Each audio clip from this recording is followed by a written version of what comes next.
여의도 사람들의 속내와 사건 뒷이야기까지 속속들이 파헤쳐보는 시간이죠. 정치 프로파일링. 최재성 전 청와대 정무수석 나오셨습니다. 어서 오세요. 안녕하세요. 네, 지금 유튜브로 영상이 생중계되고 있습니다. 유튜브에서요. 표창원의 뉴스 하이킥을 검색하셔서 들어와 주시면 감사하겠습니다. 여러분께서 남겨주시는 소중한 댓글 저희가 실시간으로 다 확인을 하고 있으니까요. 많은 참여 부탁드리겠습니다. 지금 현재 국회 본회의가 열렸는데요. 아직까지도 권성동 원내대표 필리버스터 계속 중인 상황이고요. 정무수석님 오시면서 혹시 필리버스터 보셨나요?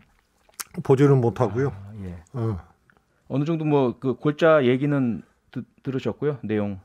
이제 필리버스터를 진행하고 있다. 그 정도만. 예. 이 상황 자체는 현재 어떻게 보고 계십니까? 우선 국민의힘에서는 할 수 있는 게 이제 필리버스터인데, 예. 두 가지가 있는 거 아니에요? 하나는 필리버스터를 중단을 시킬 수 있는 이제 의석 확보가 되느냐. 네. 하나는 이제 회기를 쪼개서 한다는 소위 살람인데요. 예. 필리버스터 의석 확보가 가능하다는 얘기도 있는데요. 네. 정의당이 이제 변수죠. 네. 그런데 정의당이 지금 중재안에 대해서 파기를 국민의힘에서 하면서 정의당도 내용적으로는 이제 좀 찬성 쪽으로 가는데 네. 방식을 필리버스터 중단에 표를 얹을 건지 그건 좀 지켜봐야 될 것 같습니다. 네.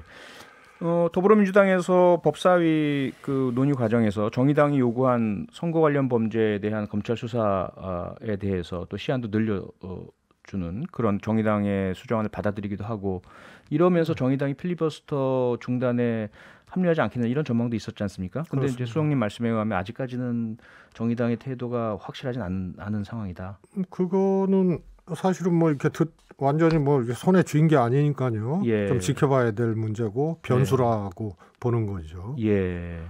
뭐 어쨌든 현재로서는 민주당에서 그 요청한 회기가 상당히 짧게 됐고요. 오늘 하루고요. 그리고 바로 또 다시 회기 개의를 하고 의결하고 다시 이렇게 이제 소위 말하는 살라미 말씀하신 그 전략이 시행될 것 같은데요. 결과적으로는 그러면 입법은 되겠지만 이러한 과정에 대한 향후 후폭풍 이후로의 어떤 국민적인 비판 이 부분에 대한 우려는 어떻습니까? 사실은 애당초 제가 여기서도 조금 그 과정상의 과정 관리가 굉장히 중요하다. 말씀하셨죠. 민주당 입장에서는. 예. 그랬는데 좀 걱정이 되고 네. 뭐라 그럴까요? 조금 느낌이 안 좋은 그런 과정이었거든요. 그래서 민주당 내에서도 반론들이 나오고 네. 특히 민영배 의원이 탈당하는 그 이후로 그런 방식에 대해서 또 문제 제기하는 의원들도 나오고 그렇죠. 했는데 합의가 됐단 말이죠. 박병석 의장 중재안으로. 예. 그게 이제 분기점이었는데 이걸 깼어요. 근데 그 깨는 방식이 검찰발 구속영장이 그야말로 국회 합의를 그냥 국회 합의에 구속영장을 발부한 시기죠. 검찰이 국회 합의에 대해서 구속영장을 발부했다. 그렇죠. 네. 그게 윤석열 검찰 출신 윤석열 당선인 예. 또 한동훈 법무부 장관 후보자. 예. 그래서 이거는 일종의 과정을 보면은 이 중재안을 깬 것 자체가 그냥 급작스레 네. 또 이미 의원총회까지 거치고 당선인 보고까지 끝났던 문제를 뒤집어 엎은 거는 제가 보기에는 쿠데타 본능이라고 진단할 수밖에 없는 거예요. 그래서 방식이 매우 거칠었고 네. 그래서 사실은 이런 이제 민주당이 강행 처리하는 거죠. 네. 이런 과정이 첫 번째 케이스였으면 굉장히 부담스러운 케이스 텐데 중재안 합의 후에 파기 후에 진행하는 거고 내용적으로도 민주당의 원안을 하는 것이 아니고 중재안에다가 또 정의당이나 또 이런 요구들을 조금 더 이렇게 보완을 하면서 했기 때문에 제가 보기에는 첫 번째 중재안이 나오기 이전에 그 부담보다는 훨씬 더 조금 완충되지 않았나 싶습니다. 네. 조금 전에 국민의힘 김용태 최고위원하고 인터뷰를 했는데요. 그러한 합의안 번복에 대한 비판은 당연히 받아들이고 받아야 하고 그 부분은 얼마든지 이제 수용을 하겠다라는 이야기를 합니다. 그렇지만 그럼에도 불구하고 워낙에 내용적인 문제가 크고 국민적인 비판이 강하기 때문에 어쩔 수 없이 이렇게 합의 번복을 할 수밖에 없다라는 이야기를 하거든요. 지금 권성동 원내대표의 필리버스터 내용도 본인이 이제 합의했다가 번복한 분인데 검찰 길들이기 실패하니까 검찰의 껍데기만 남기겠다는 심보다 검수완박으로 가장 큰 이익을 보는 자는 누구입니까? 바로 민주당입니다. 이렇게 말씀을 하시거든요. 이것이 가장 큰 이유다. 이 부분은 어떻게 보십니까? 우선 검찰 길들이기라는 표현이 적어도 참여정부나 문재인 정부에는 해당 사항이 없습니다. 네. 검찰에 계속 시달림을 당했던 정권이고요. 제가 누차 말씀을 드렸지만 검찰 개혁을 추진하는 정권이면은 저항을 했고 칼끝을 정권에 들이밀었고요. 네. 그 다음에 검찰 개혁 안 하는 그런 정권에는 충성을 했거든요. 네. 그래서 문재인 정부가 검찰 길들이기를 했다는 징표는 어디도 없어요. 오히려 검찰의 공격을 받고 또 무리한 수사죠. 또 법기숙자들의 수사 이런 것에 유례 없는 시달림을 당했던 거기 때문에 저 논리는 전제 조건이 성립이 되지 않고요. 네. 그다음에 권성동 대표는 물론이고 국민의힘 의원총회를 거친 거 아닙니까? 그렇죠. 독립된 헌법기관이고 네. 입법기관 구성원들인데요. 예. 그러면은 저 필리버스터 자체에서 문제 제기를 하는 내용들이 합의했던 당사자들이기 때문에 거울 보고 하는 거예요. 그렇습니다. 합의는 왜 했습니까? 네. 그래서 우리나라처럼 이런 국회의 정쟁이 아주 치열하고 이런 데서 합의라는 것은 그야말로 가뭄에 담비 내리듯이 네. 매우 드물기도 하고 매우 어려운 거거든요. 그 합의가 이루어지고 나서 사실 많은 분들이 뉴스 사이킥도 그렇지만 정말 드물게 보는 네. 국회에서 합의라서 그거를 칭찬 많이 깨놓고 했거든요. 그 내용보다 예. 합의 중재한 내용보다 더 보완한 내용을 가지고 문제 제기를 하는 거는 지금 민주당이 통과시키고자 하는 이 검찰 선진화법 내용보다 더 못했던 합의안에 대해서 문제 제기를 하는 거니까 지금 거울 보고 본인들을 꾸짖는 거예요. 알겠습니다. 어제하고 그제 이틀 동안 이제 방송이 됐습니다. 문재인 대통령께서 손석희 앵커와 특별 대담한 내용이요. 정무성님 보셨죠? 네. 네, 어떻게 보셨습니까? 그 이후로 이제 몇 가지 좀 또 뉴스가 되고 예. 했는데요. 우선 대통령 선거 끝나고 네. 당선인과 인수위, 그 다음에 5월 9일로 임기가 맞춰지는 문재인 대통령, 또 현 정부, 네. 이 사이에 일어났던 일이요. 세계적으로도 유례없는 일들이 일어났어요. 집무실 문제 그랬죠. 네. MB 대통령 사면하라고 얘기를 했죠. 알밖에 하지 말라고 했죠.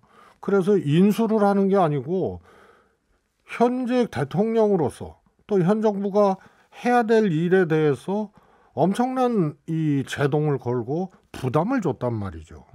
그래서 이런 과정에서 국민들 여론이 안 좋아진 거 아닙니까? 당선인 측에.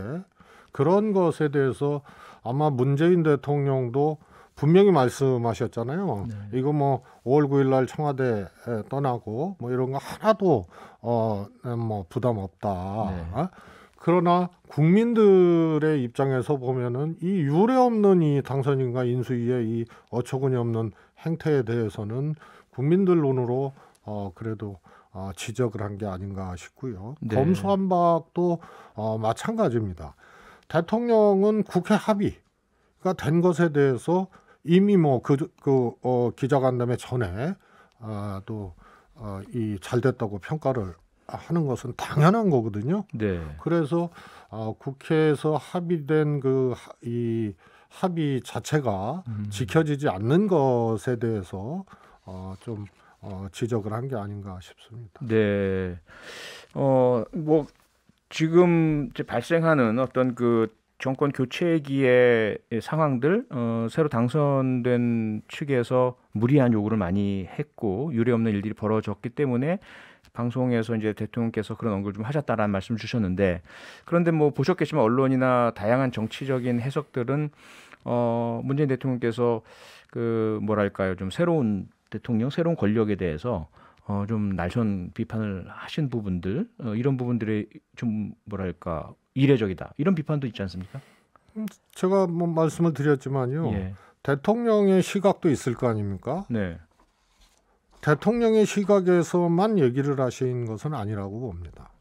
그리고 그동안 사실 굉장히 어려운 숙제죠. 5월 10일 이 단 하루도 청와대에서 근무하지 않겠다고 선언하고 국방부 짐싸 방빼라고 하고 예. 그다음에 뭐 광화문에서 용산에서 또 대통령 또 이 관저는 또 뭐 이 국방부 관저에서 또 외교부 관저를 이게 무슨 어디 돌려막기도 아니고 이런 과정에서 국민들의 걱정 시각을 얘기를 하신 게 아닌가 싶습니다. 네, 국민적 시각이다. 근데 검수완박 부분도 말씀을 하셨는데 그 말씀 중에 한 부분, 예를 들어 뭐 당선인에 대해서 만약에 어떤 우려나 이런 표명을 했다면 소위 말하는 급이 맞고 격이 맞을 텐데 한동훈 법무부 장관 후보자 관련된 언급에 대해서는 좀 격이 안 맞으시는 거 아닌가 이런 비판도 있지 않습니까?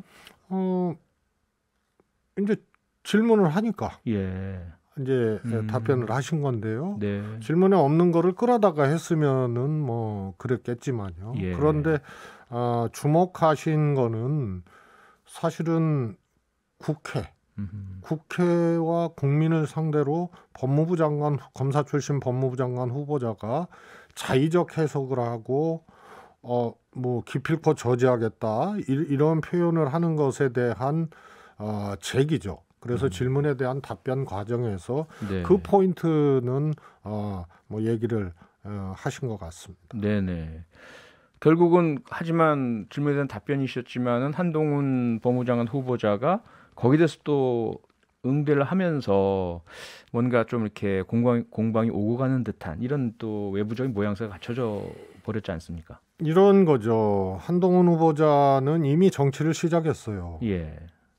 그리고 윤석열 이 당선인도 그래도 정치적 감은 한동훈이지 이런 말을 이제 평소에 하셨다는 거고 네. 또 검언유착 때 그때 또 이렇게 녹취된 내용이나 이런 걸 보면은 상당히 이제 정치적 감이 있는 그런 사람이고요. 네. 법무부 장관에 발탁되면서 몇 가지 이 워딩들이 있잖아요. 이런 게 예. 이미 공직자의 워딩이 아니고 정치인의 워딩입니다. 네. 그런데 문재인 대통령이 질문 답변 와중에 본인을 얘기하니까 또 낚아챈 거죠. 아하. 그래서 이거는 어떻게 보면은 정치를 이미 시작하고 네.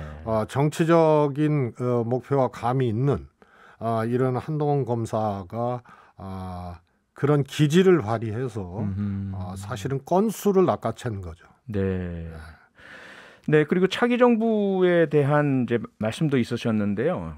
앞서 쭉 말씀 주셨지만 집무실 이전 관련된 여론 수렴 부족 문제도 지적을 하셨는데 여가부 폐지 등과 관련해서도 당선인 측이 초기에 좀 막무가내였다 이런 이제 비판을 좀 하셨고요. 여기에 대해서 이제 비판적인 시각들은 떠나시는 대통령께서 뭐랄까 좀 뒤끝 장렬한 거 아니냐 뭐 이런 이제 표현도 좀 나왔습니다. 어떻게 보세요? 아마 워낙 이제 절제력이 뛰어나시고 네. 이런 분이라서 그런데요. 이 대통령 선거 이후에 당선인 그리고 어제 이제 요 며칠 새에 인터뷰하는 하기까지의 요 과정, 네. 요 짧은 시간들이 문재인 대통령한테는 엄청나게 길고 엄청나게 어려운 시간이었을 거예요. 예. 그런데 거기서 신구 권력 뭐 충돌이니 뭐 이런 얘기가 나오는데 사실 엄밀하게 보면은 네. 그게 다 당선인 내지는 인수위발 이 도발이었거든요. 그러니까 네. 그 어려운 시간, 이 짧은 어려운 시간을 보내면서 제가 보기엔 국민적인 시각을 네. 얘기를 하면서 걱정을 하신 게 아닌가 싶습니다. 알겠습니다. 네, 정치 프로파일링 오늘은 여기서 마쳐야 되겠습니다. 최재성 전 정무수석과 함께했습니다. 고맙습니다. 감사합니다. 평일 저녁 6시 5분에 여러분을 찾아갑니다. MBC 라디오 표창원의 뉴스 하이킥.